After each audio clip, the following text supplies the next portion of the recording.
Hey, what's up, guys? Welcome to this episode of Veterans Rides. I'm your host, Duane Moore. Today's guest is Navy Lieutenant Keith Loedeman, call sign Malibu. Hey, Keith, come on in. Hey, how's it going? Hey, how are you? Pretty good, thanks. So, you have a very interesting car. It's a dune buggy, right? Yeah, it sort of is and it sort of isn't. So in California, they consider these things sand rails. We were talking earlier, and you said you built this vehicle? Yeah, absolutely. I built it from scratch, and really, it started as a project to connect my past, my family's past. My grandfather and my dad used to race Volkswagens and stuff, and I wanted to represent something that they did and bring it to my future. So I started from scratch, literally reading how to build a dune buggy. I knew nothing about Volkswagens when I started. That's a really good book. So how long did it take you to build this machine? This build took me 3 months, day and night, no sleeping, working a full-time Navy job. Yeah, that's impressive stuff. In 3 months, I don't even know if I can build a vehicle. I'm sure most people can't. So I'm sure with enough Red Bull, anyone can do it. Yeah. So would this be considered a kit car? You know, Duane, this frame is called a Berrien buggy frame. So they're built in Berrien, Michigan, but it's not like it's exactly a kit car. It's not something you can buy all the pieces for. It's built out of odds and ends of a Volkswagen, and you assemble it into what you want. So it can be a Volkswagen-ish, but you can also put a lot of different parts in if you wanted to put other engines or transmission combinations into it. So it's essentially no two builds are the same. You can really make it your own kind of thing, unlike a Toyota Camry, where it's just the interior and exterior colors are different. Absolutely. This was built out of odds and ends from my like I said, my grandfather and my dad passed me parts, and they had things left over in their garage from the 70s and 80s, and I integrated that into a parts store that was going out of business. So that became the build, a budget build that became a quick build that became a daily driver. Daily driver. That's nuts. All right, so hey, let's go ahead and check this car out right now. All right, Duane, so today I have a 67 Volkswagen Super Beetle to show you. So what I wanted to show you guys is the front end of this vehicle, like I was saying, the bare minimums of what a vehicle can be and what it has to have to be a car in California. So that means that by all laws in California, this thing is legal. But what it doesn't have is you're looking at 0 front brakes. You're looking at racing one-piece wheels held by one nut. You're looking at headlights that are also integrated to be turn signals, so it doesn't have side markers. And then you're also talking about the fact that this is just a standard Volkswagen Type 1 front suspension system from the early 60s. Now you might be asking yourself, why doesn't it have fenders and can you drive it without fenders? And the interesting question is that in 1972, if you register your vehicle before then, it doesn't need fenders, or if it weighs less than 1,200 pounds. So with the lack of weight of this vehicle, really where it shines is the fact that it only has 110 horsepower, maybe 110 foot-pounds of torque. But like I was saying, with the lack of fenders, and it only weighs 1,100 pounds, this thing is light. And at 70 miles an hour, it gets lighter, and this thing was meant to do wheelies. Now this vehicle has much less than most, as being that it doesn't have a speedometer. It doesn't have a fuel gauge. We're talking no keys. This is my key. But safety being the most paramount thing is the fact that I have this 4-point racing harness. I bolted the seat directly into the frame, and this frame was welded and cut and made for me to be proportionally sitting in this. Right here in the center, if you can look at this is called a cutting brake. Now, this activates down for the right, up for the left brake, and that's because I only have rear brakes. Now, what is that going to do for you? When this car actually does wheelies, or if you want to drift or anything, you can actually steer with the wheels in the air, looking through the floor, and use this to actually turn yourself while going in the desert. Pretty cool.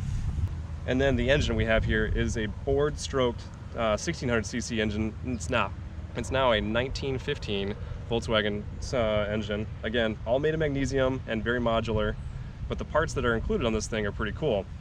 So when I built this thing, I wanted to keep more of the legacy in there. And this intake right here is actually from my grandfather. He hand welded, which is a very unique piece you don't see on anything that I've seen in the Volkswagen community. And attached is this same carburetor that he used in his Gymkhana racing series back in the 70s. And the exhaust as well came from my father's dune buggy from way back in the day. And those pieces and parts are really cool, even the modifications that they made back in the day. The oil sump right there is actually pretty cool. It's an extra amount of oil to keep the engine cool, and it's from a Ford truck. That's just something they did to keep the engines really, really cool back then while they were racing. This thing has no liquid cool radiator whatsoever. It's all air cooled. But some of the upgrades I've made are to the ignition, because I didn't want to use the points anymore. That was just something that was really old and antiquated. And it also now has a generator, or an AC alternator on there now, no longer a generator. This is the part of the show where now I take the vehicle out for a spin. But as you can see, this is an open air vehicle. So I'm worried about the audio being properly captured in the video. So what we're gonna do is a two-part thing. First, we're gonna go for the drive in the vehicle. Then after that, we're gonna get out and we're gonna talk about the vehicle. So yeah, let's go ahead and take it out for a spin.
Was absolutely insane.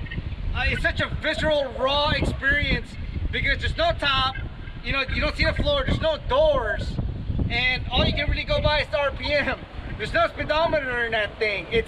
I think if people had the opportunity to drive something like that prior to buying a Lamborghini or Ferrari, more people would buy this. It is that nuts and it is that fun. Yeah, for me, honestly, the whole idea of the thing was just simple basics, just crude element, all machine and man. And the reason I really built this thing was to have fun. I mean, if you're gonna build something, it's gotta be peak fun. And so the whole experience, the driving it, the building it, that was really a way for me to connect my whole life. So something my dad, my grandfather did back in like the 70s and the 80s when this was like a big thing and people just went nuts about building cars, being like machining guys. So this is a way for me to have a story of my own and talk to my dad and kind of experience what he had in his life through his eyes. It's really a really special experience for me to actually own something like this. And that's really awesome. I really respect that story of you bridging the past and the future. With that being said, that's the end of the show. If you guys like what you see, go ahead and hit the subscribe button below and see you guys next time.